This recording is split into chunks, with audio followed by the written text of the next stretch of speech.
नांदणीच्या जिनशन भट्टारक महास्वामी मठाची हत्ती पाळण्याची परंपरा 400 वर्षाहून अधिक जुनी आहे. नांदणी मठाला हत्ती काही नवीन नाही. वनतारा या अंबानीच्या खाजगी प्राणी संग्रहालयानं न्याय व्यवस्थेला बटीक करून प्रशासनावर दबाव आणून माधुरी या हत्तीला जबरदस्तीनं वनतारामध्ये नेलं.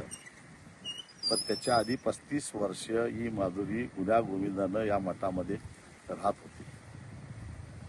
तिचा लळा एवढा लागलेला होता सर्व भाविकांना, लहान मुलांना, की त्या मठाच्या कुटुंबातलाच एक भाग होती. नागप्पा हा माऊत माधुरीचं अतिशय तन्मयतेनं जिव्हाळ्यानं देखभाल करायचा.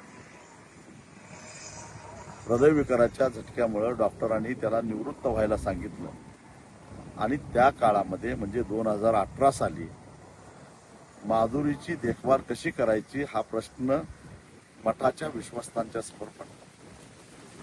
कारण दुसरा माऊत मिळत नव्हता आणि तज्ज्ञ प्रशिक्षित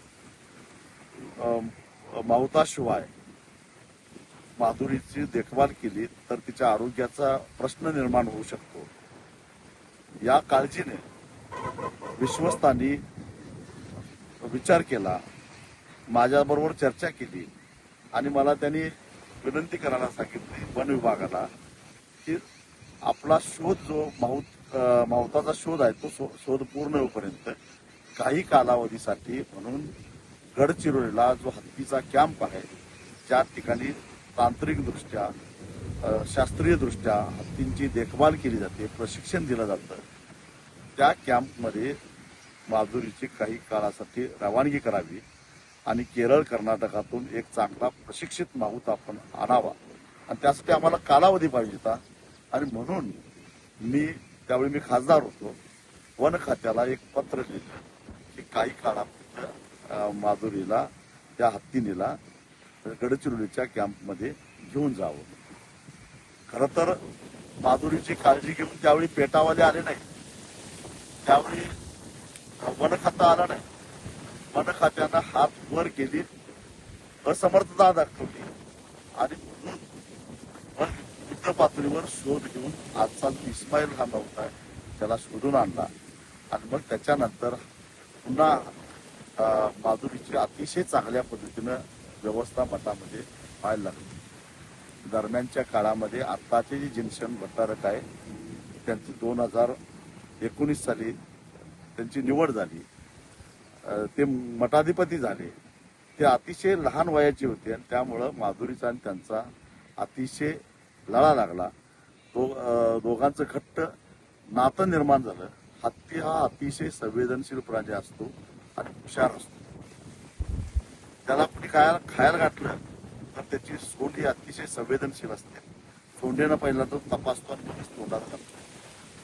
भाविक जमात या माधुरीला काही खायला द्यायची, केळी, सफरचंद, फळं, ऊस, त्यावेळी ते सोंडेनं तपासून मगच तोंडामध्ये घेत होती.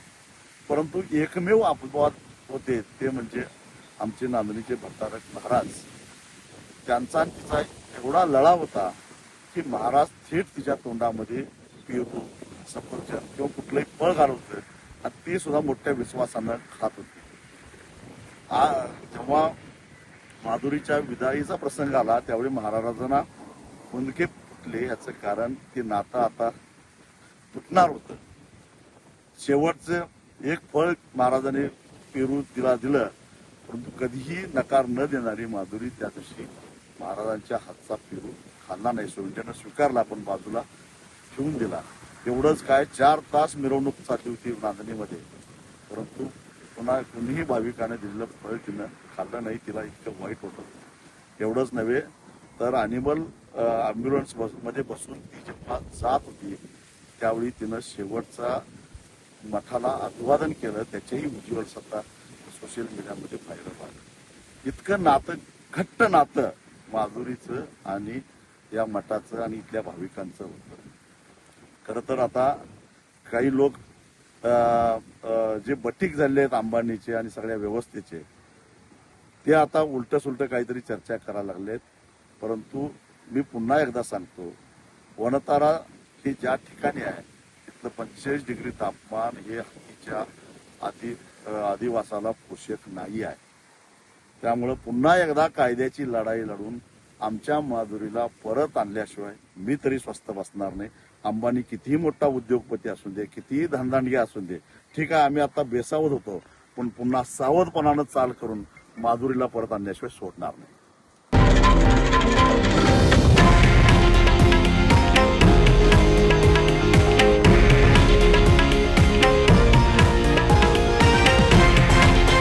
हे आहे देशातील नंबर 1 न्यूज नेटवर्क आणि आपण पाहत आहात TV9 मराठी, एकमेव.